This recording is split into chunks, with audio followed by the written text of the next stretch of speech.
Hello दोस्तों, एक बार पुनः आप सभी का आपके अपने YouTube channel DL study classes में बहुत बहुत स्वागत है।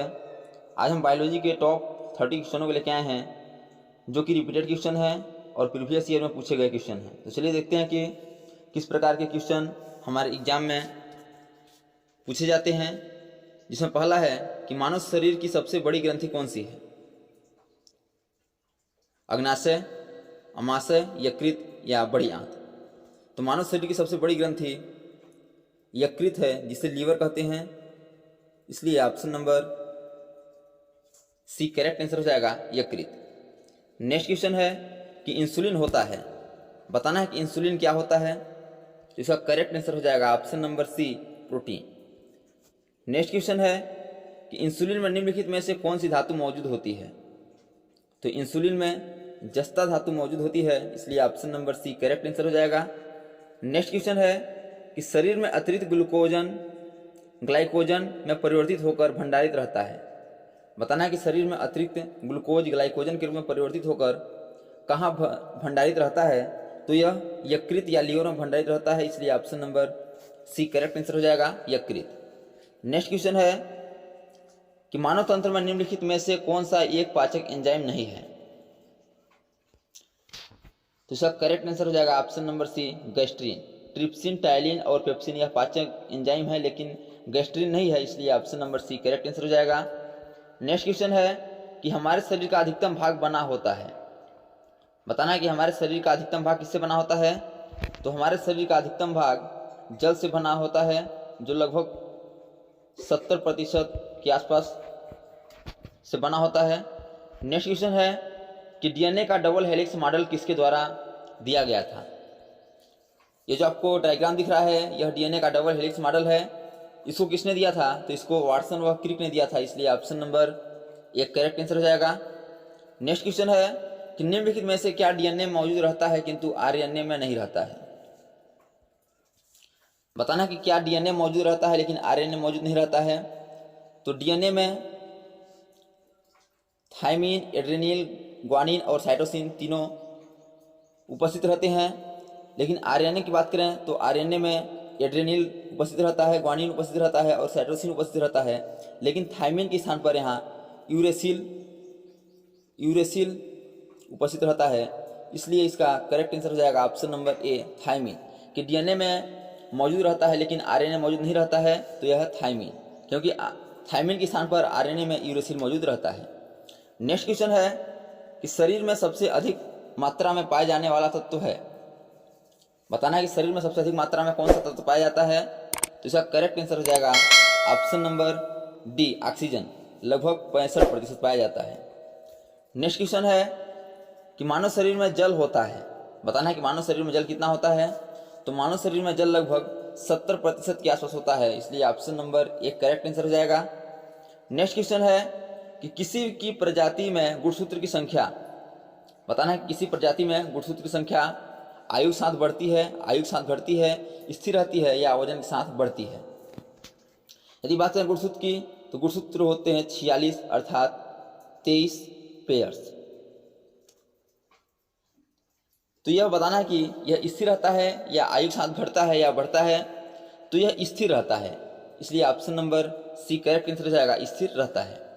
नेक्स्ट क्वेश्चन है कि डीएनए में उपलब्ध कौन सा यौगिक अमीनो अम्ल नहीं बनाता है। तो इसका करेक्ट आंसर हो जाएगा option number C tyrosine. Next question है कि मेंडल की आनुवंशिकता का सिद्धांत किस पर आधारित है? लैंगिक जनन, अलैंगिक जनन, कायिक प्रजनन या उपयुक्त सभी। तो मेंडल की आनुवंशिकता का सिद्धांत यह लैंगिक प्रजनन पर आधारित है, इसलिए option number B correct answer हो जाएगा। नेक्स्ट क्वेश्चन है कि मेंडल ने अपने चिर प्रतिष्ठित वंशागति नियमों को प्रतिपादित करने में जिस जीवधारी का उपयोग किया था वह था मटर का पौधा, इसलिए option number C correct answer हो जाएगा, मटर का पौधा। नेक्स्ट क्वेश्चन है कि वर्तमान आनुवंशिक विज्ञान का जनक कौन है? बताना है कि आधुनिक आनुवंशिक विज्ञान का जनक किसे कहा जाता है। तो ग्रेगर जॉन मेंडल को कहा जाता है, इसलिए ऑप्शन नंबर एक करेक्ट आंसर हो जाएगा। नेक्स्ट क्वेश्चन है कि जीन क्या है। बताना है कि जीन क्या है। तो जीन डीएनए का एक भाग होता है, इसलिए ऑप्शन नंबर एक करेक्ट आंसर हो जाएगा। यदि बात करें हम डीएनए के फुल फॉर्म की, तो डीएनए का फुल फॉर्म होता है deoxy nucleic acid. Next question है कि मानव शरीर में पाचक का अधिकांश भाग किस अंग में संपन्न होता है? तो इसका करेक्ट आंसर हो जाएगा ऑप्शन नंबर सी, छोटी आंत में। नेक्स्ट क्वेश्चन है कि लार निम्न में से किसके पाचन में सहयोगी करती है? बताना है कि लार किसके पाचन में सहयोग करती है? तो लार स्टार्च के पाचन में सहयोग करती है, इसलिए option number A correct answer हो जाएगा। नेक्स्ट क्वेश्चन है कि निम्नलिखित में से कौन सी ग्रंथि अंतःस्रावी व बहिःस्रावी दोनों प्रकार की ग्रंथि है? तो यह ग्रंथि है पेनक्रियाज अर्थात अग्नाशय, इसलिए option number B correct answer हो जाएगा। नेक्स्ट क्वेश्चन है कि प्रोटीन के पाचन में सहायक एंजाइम है। बताना कि प्रोटीन के पाचन में सहायक एंजाइम कौन सा है? तो इस एंजाइम का नाम है ट्रिप्सिन, इसलिए option number A correct answer हो जाएगा। नेक्स्ट क्वेश्चन है यकृत एवं मांसपेशियों में ऊर्जा जमा होता है। बताना है कि यकृत एवं मांसपेशियों में ऊर्जा जमा किस रूप में होता है? तो इसका करेक्ट आंसर हो जाएगा ऑप्शन नंबर डी, ग्लाइकोजन के रूप में। नेक्स्ट क्वेश्चन है कि एंजाइम क्या है? ये विटामिन है, संकरा है, वसा है या प्रोटीन है? तो एंजाइम एक प्रकार का प्रोटीन होता है, इसलिए option number D correct answer हो जाएगा। नेक्स्ट क्वेश्चन है कि मनुष्य के मुख गुहा में निम्नलिखित में से किसका पाचन प्रारंभ होता है? तो मनुष्य के मुख गुहा में कार्बोहाइड्रेट का पाचन प्रारंभ होता है, इसलिए option number B correct answer हो जाएगा। नेक्स्ट क्वेश्चन है कि वसा में घुलनशील विटामिन है। बताना है कि वसा में घुलनशील विटामिन कौन सा है? तो दोस्तों विटामिन से संबंधित वीडियो का लिंक मैंने डिस्क्रिप्शन बॉक्स में दे दिया है, तो जाके आप लोग उस वीडियो को देखिएगा, आपको क्लियरली समझ आ जाएगा कि कौन सा विटामिन जल में घुलनशील है और कौन सा विटामिन वसा में घुलनशील है। तो इसमें पूछा है कि वसा में घुलनशील विटामिन कौन सा है? तो वसा में घुलनशील विटामिन विटामिन के, vitamin A, vitamin D, vitamin E, ये तीनों है, इसलिए ऑप्शन नंबर इसमें ऑप्शन नहीं दिया है, इसलिए इसमें एक ऑप्शन होना चाहिए उपयुक्त सभी। तो इसका करेक्ट आंसर हो जाएगा ऑप्शन नंबर उपयुक्त सभी होना चाहिए, क्योंकि विटामिन के, विटामिन ए, विटामिन डी और विटामिन ई ये सभी वसा में घुलनशील विटामिन होते हैं। नेक्स्ट क्वेश्चन है कि जल में घुलनशील विटामिन है। बताना है कि जल में घुलनशील विटामिन कौन सा है?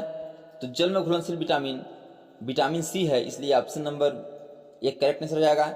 इसके अलावा विटामिन बी भी जल में घुलनशील होता है और सी होता है, इसलिए इस ऑप्शन में आपको सी दिया है, इसलिए ऑप्शन नंबर एक करेक्ट आंसर हो जाएगा विटामिन सी। नेक्स्ट क्वेश्चन है कि आयोडीन युक्त हार्मोन है। तो आयोडीन युक्त हार्मोन थायरोक्सिन है, इसलिए option number C correct answer हो जाएगा। नेक्स्ट क्वेश्चन है कि आयोडीन युक्त नमक उपयोगी होता है क्योंकि यह पाचन बढ़ाता है, रोगों के लिए प्रतिरोध वृद्धि करता है, थायराइड ग्रंथि का नियंत्रण करता है, या इनमें से कोई नहीं? तो इसका करेक्ट आंसर हो जाएगा कि यह थायराइड ग्रंथि का नियंत्रण करता है। नेक्स्ट क्वेश्चन है कि कौन सा हार्मोन लड़ो और उड़ो हार्मोन कहा जाता है? दोस्तों यह एग्जाम की दृष्टि से वेरी इंपॉर्टेंट क्वेश्चन है, क्योंकि यह एग्जाम में बहुत बार पूछा जा चुका है। बताना है कि कौन सा हार्मोन लड़ो या उड़ो हार्मोन कहलाता है? तो इस हार्मोन का नाम है इड्रेनिल, इसलिए ऑप्शन नंबर एक बी करेक्ट आंसर हो जाएगा, इड्रेनिल। नेक्स्ट क्वेश्चन है कि डीएनए में मौजूद शर्करा होती है। बताना है कि डीएनए में मौजूद शर्करा कौन सी होती है? तो डीएनए में मौजूद शर्करा डीऑक्सी राइबोज होती है, इसलिए option number C correct answer हो जाएगा।